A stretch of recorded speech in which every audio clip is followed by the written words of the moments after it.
Jean-Marc, thank you very much. Thank you. Merci beaucoup. And I particularly want to express our gratitude, all of us, for your gathering us here in Paris for this very, very important conversation. And we appreciate your passionate concern and your leadership. And I thank you personally for that. And I'm very grateful to Frank-Walter Steinmeier and to Mohammed Al-Thani, foreign ministers of Germany and Qatar, for joining us in this effort to try to do more than wring our hands and express frustration, which is a difficult task diplomatically. We assembled here to talk with urgency about what additional steps, if any, or what creative mechanisms could be employed after a number of years now of different attempts to be able to try to bring the parties together to end the bloodshed, to stop the carnage, the horrific war that is taking place in Syria. Let me just start on a positive note about something, if I may. Jean-Marc mentioned the ever-present challenge and urgency which Paris and France understands only too well, and that is the need to defeat Daesh, ISIL, even as we are involved in trying to manage this civil confrontation in Syria with respect to the Assad regime and the opposition, and balance other equities that are complicated, the gap between Iran and Saudi Arabia, the challenges of sectarianism in the region, and the overflow from Iraq. This is complicated. If it weren't complicated, we would have resolved this 3 or 4 years ago. But there are many forces at play, all of them with different agenda, different interests. The one interest that is universal, which is shared by the United States, all of our allies here, and all of the allies in the 68-nation coalition, including people who aren't in the coalition, like Iran or Russia, is the determination to defeat Daesh, ISIL. And as we begin the days of wrapping up the Obama administration, I want to make it crystal clear that we have made enormous progress in that regard. In some ways, not as fast as any of us always wanted to, but significant progress. Communities like Ramadi and Tikrit and Fallujah, others have been liberated, and people have been able to return to their homes. More than 55% of the territory that was taken by Daesh is now liberated.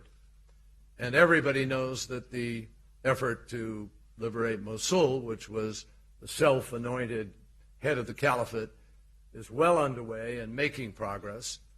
And I am personally confident, without question, that based on the shrinking of space for Daesh, based on the cutting of their financing, based on the foreign fighter recruitment, which was at about 1,000 a month and it then dropped to about 500, now is a trickle because of the squeeze on their leadership. Very significant portions of the upper level of leadership have been eliminated from the battlefield.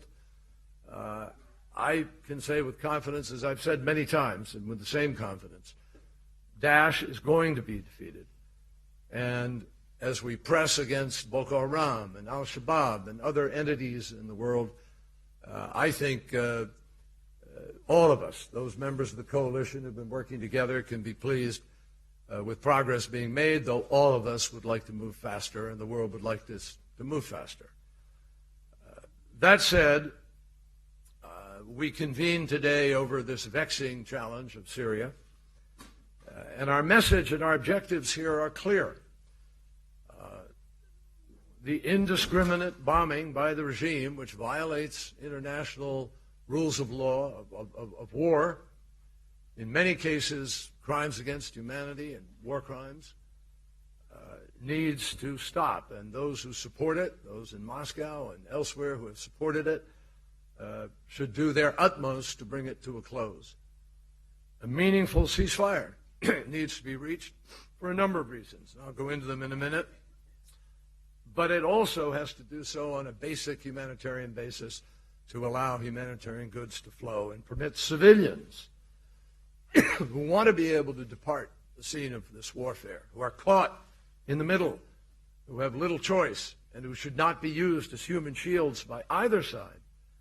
It is vital for those people to be able to make a choice to leave if they want to.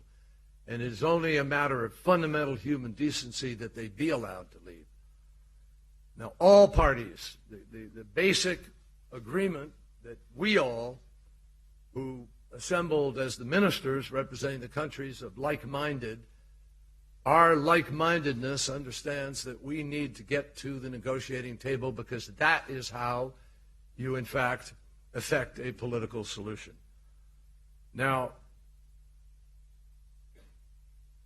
the fact is, and I think you know it, that in recent days we've had another of a series of conversations with Russia. Foreign Minister Lavrov and I have met several times, as well as conversations with Special Envoy de Mistura and with the ministers represented here in an effort to try to find a way to reach an understanding about how to save the city of Aleppo, how to save the people who are there innocent, who want to be able to move out of the line of fire, and to give a choice to the opposition, to the fighters, as to whether or not they want to stay or whether they want to be able to leave safely in order to prevent the complete destruction of the city and those remaining in it.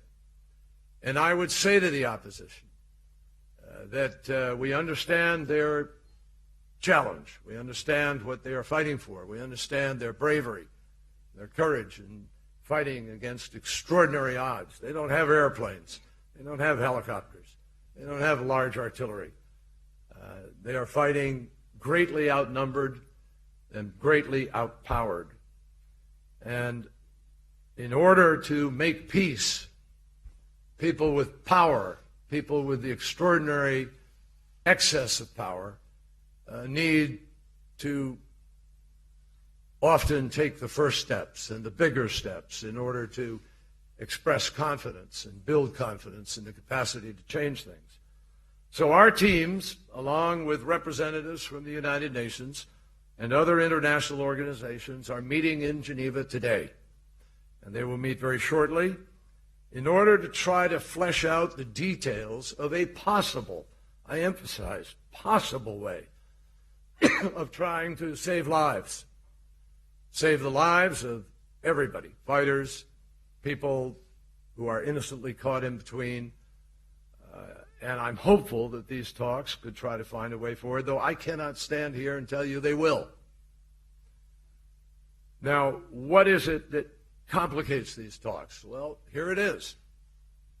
Fighters who are being bombed and who have been mercilessly prosecuted by the Assad regime in ways that, as we all know, defy the laws of war, don't trust that if they indeed agreed to leave to try to save Aleppo, that in fact it will save Aleppo, or that in fact they will be, in fact, unharmed and free to move and able to go to a destination where they also will not be immediately attacked. The choice for many of them as they think about it today is die in Aleppo or die in Idlib, but die. That's the way they see the choice. And it seems to me that the regime and Russia have a fundamental responsibility here, that if they are trying to effect a genuine transition and a genuine reach to get to the talks in Geneva, and a genuine cessation of hostilities to permit people to move, they need to provide guarantees and allow guarantees to be put in place that make certain that people are not marching into a massacre.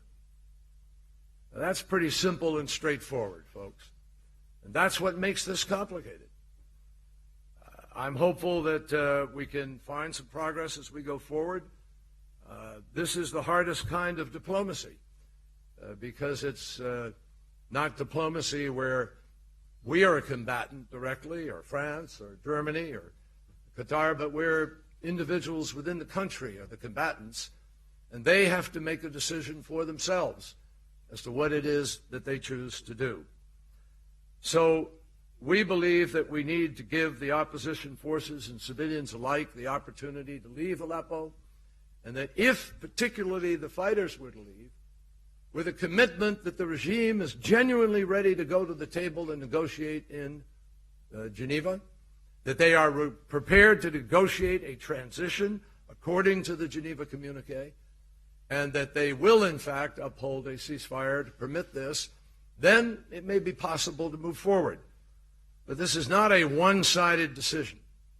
It's not something where the opposition can just decide, okay, we're ready to go. The regime, particularly, because it hasn't indicated this at any time in this entire conflict, and Russia need to guarantee that they're willing to take the steps to give confidence to people that this is a different moment and a different move. Now, we discussed this morning that if this fails, and if the bombing does continue, and Aleppo falls to the regime, and by the way, it's been no secret to anybody involved in this as to what the strategy was going to be of Assad and Russia with respect to Aleppo. It's been no secret that this was what they've been seeking to do, and we all knew that ultimately this test would come, and we knew the difficulties of the opposition prevailing in it. But if Aleppo were to fall, every one of us here knows, as does every person in Syria, that the war does not end. It will not end. In fact, it may even create more jihadis and more people who are more committed to seek revenge and to try to continue to prosecute their interest. So we believe that rather than embolden the opposition, rather than encouraging its backers to keep fighting, attract more extremists, create another wave of refugees fleeing the country, Russia and Assad have a moment here where they are obviously in a dominant position. They have an ability to be able to show a little grace. And sometimes in diplomacy, a little grace goes a long way. I want to emphasize that if Aleppo were to fall, that does not move you closer to a political negotiation, a negotiated settlement.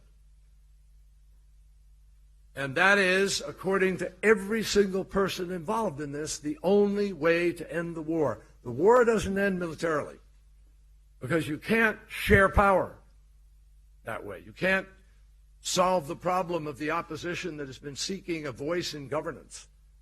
You can't fulfill the mandate of the Geneva Communique unless you have a negotiation. So I urged, I'll speak for myself, I urged Dr. Hijab and the opposition to think about how they could help save Aleppo and save the lives of many people by being willing to negotiate, not any concession, not a capitulation, not giving in, but actually start what we have been unable to start for these years, which is a genuine discussion about the political solution, about the transition, about the new constitution, about election, about the Syrian people being able to do what we have promised they could do in both communiques from the ISSG and what we promised at the United Nations Security Council, that the Syrian people will decide the future of Syria. Now that has to guide us. This is the lone path to peace in Syria. And none of the parties to this conflict should accept a bloody fight to the end that continues to place civilians under siege and at risk. So that was our central aim in coming here today. And with the efforts in Geneva, informed by the discussion here today, and I will certainly communicate to Sergei Lavrov the conclusions and the predominant feeling of the people who assembled here today, I believe there could be a way forward, but it really depends significantly on big choices, magnanimous choices, choices of a genuine peaceful spirit that might come from Russia and at the urging of Russia, and I would hope the insistence of Russia would come from the Assad regime. So I reiterate my thanks to our colleagues standing here today. I'm particularly grateful for their partnership in this effort to try to bring this travesty in Syria to a close.